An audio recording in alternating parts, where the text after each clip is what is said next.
The App Store is riddled with games that try to take advantage of the iPod Touch's ability, or the iPhone's ability, to match words in a scramble-like type of function. Word Scramble Challenge Edition does it first, though, and it's really cool. It adds Gamecenter support with achievements, multiplayer, all that other fun stuff. So instead of just playing against a high score or a computer, you're actually playing against other people. Word Scramble Challenge Edition is by Zynga. It takes approximately 9.6 MB out of your iPhone or iPod Touch's total memory capacity. It is a free game, which is great because Game Center really doesn't have a lot of those at the moment, and it is not a big battery drain at all. I mean, you can play this game for a few hours and experience no real loss. So, without further ado, let's start the app up. Right here. Got the Zynga logo. Let's see. Challenge notifications. No, we do not want those. It does take a little while to load. We do not want to bother with that right now. Okay, so just picking it out, you have multiple menus. You've got a store icon up here, settings, which talks about just different things like board size, board time, challenge notification sound, user accelerometer, and show trophy earned, which is just basically showing you achievements if you're doing it with Game Center. You can mix and match it as you please. Okay, you've got multiple modes you can choose to play with. You can either challenge your friends via Game Center. In order to do this, you need a very good internet connection, as well as your friend to be a friend of yours on Game Center. You can do that by simply opening up the Game Center app and typing in their name or their email address. From that, you can either choose to play solo by yourself. I do not recommend this. You can, because it's a little bit boring.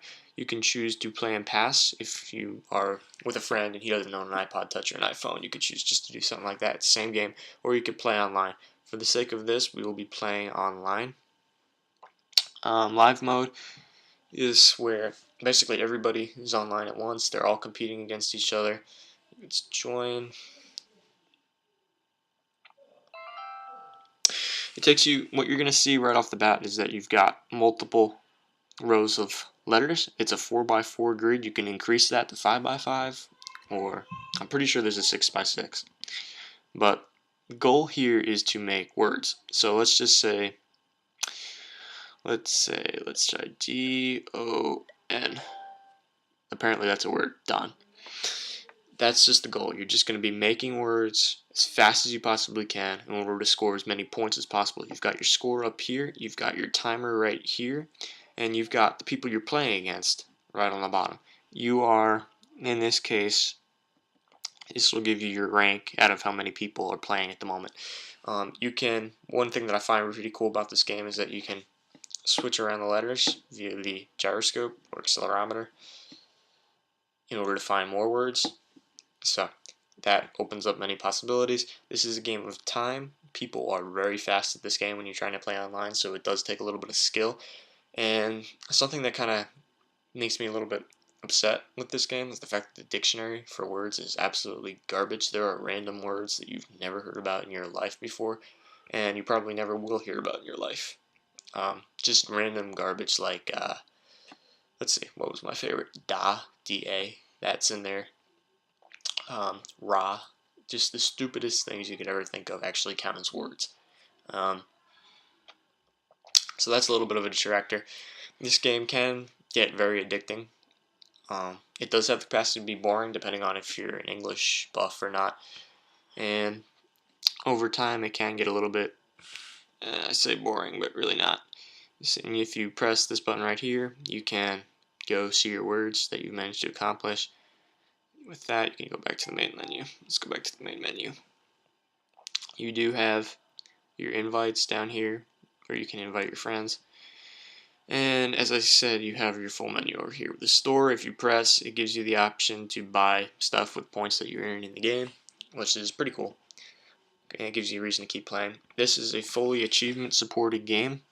You have achievements for basically everything. So let's just say I want to go to Game Center.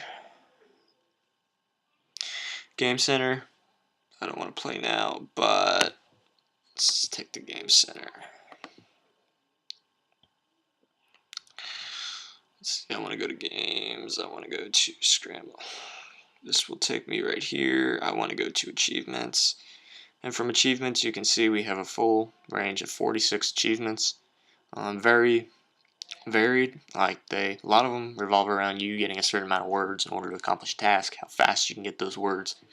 Just different things like that that kind of add to the little bit of an incentive for you to keep playing the game. I personally haven't gotten any of the achievements just because a lot of them are pretty tough to get, but there is a sense of accomplishment when you do manage to get said achievements. So let's skip right back to the app. Multitasking does not just crash. That's great. Multitasking does not allow you to go right back into the app. It does stop temporarily, which can be a little bit annoying. Other than that, it is a free game on the App Store. I highly recommend it if you're looking for a good time sink, and you really can't be free. If you're achievement war, something like that, definitely a good game to check out. I highly recommend it. Definitely worth your time. So, if you're looking for a good game, below time, get this. Thank you. Oh, don't forget, rate, comment, subscribe. RCS. Good. Thank you.